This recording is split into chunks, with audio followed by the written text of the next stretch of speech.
National public ನ್ಯೂಸ್ಗೆ ಸ್ವಾಗತ. ನಾನು ಶಿವಾನಂದ್ ಹೂಗಾರ್.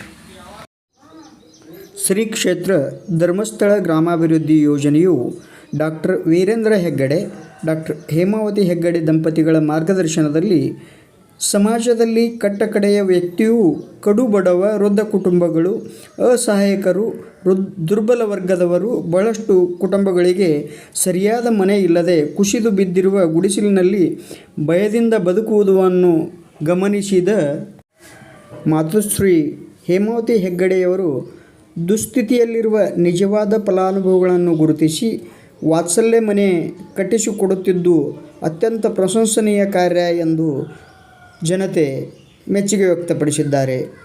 ಈ ಮೂಲಕ ಬಡವರ ಮುಖದಲ್ಲಿ ಸಂತಸ ಕಾಣುತ್ತಿರುವುದು ಅತ್ಯುತ್ತಮ. ಈ ಯೋಜನೆಗೆ ಕೈಗನ್ನಡಿಯಾಗಿದೆ ಎಂದು ಸಮಾಜ ತಿಳಿಸುತ್ತಿದೆ.